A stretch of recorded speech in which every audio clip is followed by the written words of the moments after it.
This channel, a systematic teaching, enables you to put an end to suffering and reincarnation. Please find the playlist of this series in the description. Mahayana Pure Land welcomes you. To Enlightenment 66. Amitabha's 48 Great Vows. The Dragon Maiden becomes a Buddha. The Lotus Sutra tells a story of the Dragon Maiden Attains Buddhahood. This Dragon Maiden was only 8 years old, and it is not a human but a dragon. Dragons are beings of the animal path. Yet this female dragon was enlightened, became a Buddha, and immediately transformed into a male body. All Buddhas are male. There are no female Buddhas. You absolutely cannot find a female Buddha. Once becoming a Buddha, you will only manifest the image of a male. But bodhisattvas, for the expediency to liberate all beings, can manifest in a female form. When appearing as a female, she is definitely not a manifestation of a Buddha. Buddhas only manifest the image of male. The Dragon Maiden can become a Buddha in an instant. It is attributed to an extreme consummate and instant method that is imparted in the Lotus Sutra. However, this method is very difficult for us mortals to practice. In theory, becoming a Buddha is just within one thought to let go of delusion, discrimination, and attachment. But it is very difficult to implement it. Come on, try it! Can't you let go of delusion, discrimination, and attachment in an instant to attain Buddhahood? You can't. So it is very difficult to practice and achieve it. Only this Dragon Maiden in the Lotus Sutra had made it. She had proven it to us, but it is difficult to find a second example. Patriarchs throughout generations unanimously agree that the Suringama Sutra helps us to reveal wisdom, and the Lotus Sutra teaches us to attain Buddhahood. In theory, all beings can become a Buddha instantly, but it is very difficult in practice because we mortals cannot find a point where we can initiate our effort. Luckily, the Pure Land method also teaches us to become a Buddha in one lifetime, and it is easy to start. How? By hearing Amitabha's name, we initiate the faith and aspiration to seek Sukhavati rebirth through reciting Amitabha. We can definitely be born within 10 recitations. Once being born into Sukhavati, we will transform a female body into a male body, just like the Dragon Maiden. When arriving in Sukhavati, we attain the position of Buddha successor in one life, and of course we can attain Buddhahood. The vow of detesting her female body and transforming into a man thus can be implemented. Despite having the same theory as the Infinite Life Sutra, the Lotus Sutra is very difficult to practice. The Infinite Life Sutra is easy to practice. By reciting Amitabha to seek Sukhavati rebirth, everyone can do it. From this point of view, the Infinite Life Sutra has implemented the Lotus Sutra. Master O.E. said it well.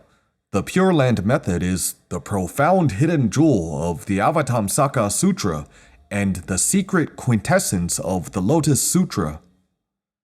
Among Buddhist sutras, patriarchs and great virtuous ones throughout generations have regarded the Lotus Sutra and the Avatamsaka Sutra in the highest esteem. They called these two sutras the definitive doctrine of one vehicle. It is the Ekayana method of perfect teaching. So the Lotus Sutra and the Avatamsaka Sutra are the supreme sutras. Where does the Avatamsaka Sutra lead to? At the end of the Avatamsaka Sutra, Samantabhadra Bodhisattva guides a homecoming to Sukhavati with the king of 10 great vows. It leads us to be born into Sukhavati, which has been implemented by the Infinite Life Sutra. This suggests that the Avatamsaka Sutra leads to the Infinite Life Sutra, the Pure Land method. As for the Lotus Sutra, it tells us that we can become a Buddha in an instant as soon as we let go of delusion, discrimination, and attachment. It makes sense in the principle of noumenon, yet to practice in phenomena, we still need to implement it with the Infinite Life Sutra, which is reciting Amitabha to seek Sukhavati rebirth and to become a Buddha. Only then can we implement the Lotus Sutra. So, the profound hidden jewel of the Avatamsaka Sutra and the secret quintessence of the Lotus Sutra are right in this sutra, the Infinite Life Sutra. All will be born through transformation in lotus flowers. The following text states, all kinds of beings in all worlds of 10 directions, through transformation, will be born into the lotus flowers and the 7 jeweled ponds. There is no exception. All beings in the worlds of 10 directions are all included. Once being born, you instantly obtain a golden body, and your appearance and brightness is the same as Amitabha. As stated in the verse of praising Amitabha, you regard the 9 grades of lotus flowers as your parents. The parents here are an implication of Dharma, which connotes that you are not growing up from a baby gradually, but instantly have the body of an Avatamsaka bodhisattva as all supreme good people in the land. The 7 jeweled pond of the land has the water of 8 merits that nurtures the lotus flowers. This lotus flower is induced and accomplished by your recitation of Amitabha. When you recite earnestly, the flower will grow bigger and Amitabha will bring this flower to escort you in the future. The flower even has your name on it. At the time when you see Amitabha coming to escort you, you will know that my lotus is here. You then ascend to the lotus and attain rebirth. So these lotus flowers are naturally transformed and manifested. They do not have any contamination.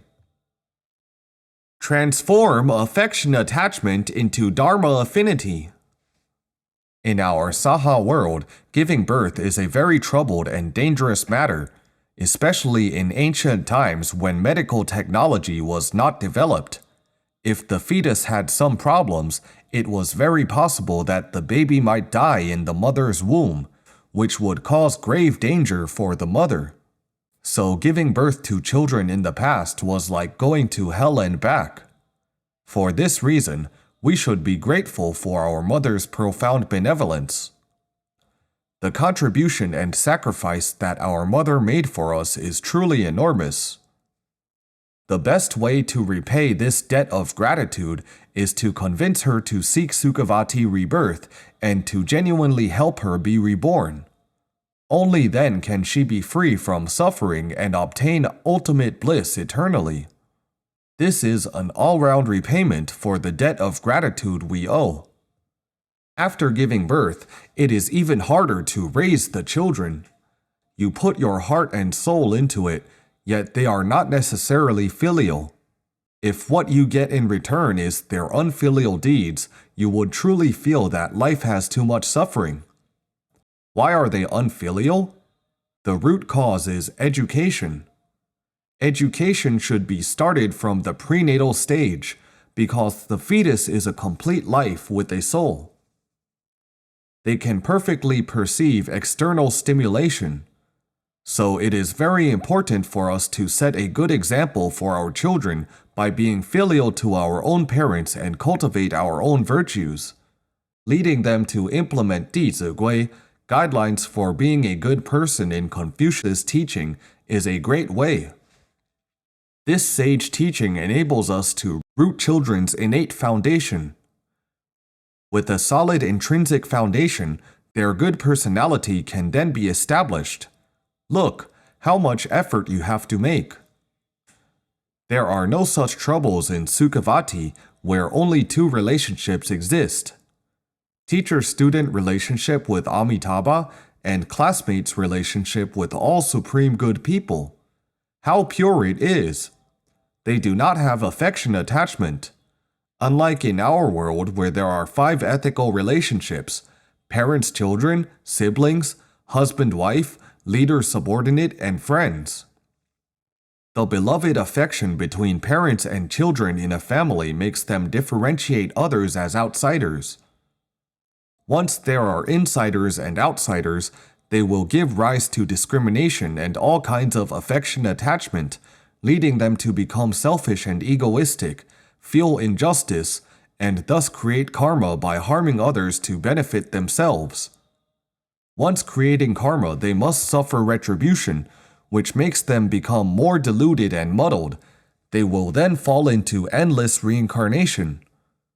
Amitabha saw these situations. He thus gave up the 5 ethical relationships like parents, children, and husband-wife. He chose to let us transform through lotus flowers and only kept the relationships of teacher-students and classmates. These relationships are most pure and are all Dharma affinity. Now we want to be reborn. We must know how to transform our affection affinity into Dharma affinity. Even the closest relationships like husband-wife and parents-children should all be transformed into Dharma affinity.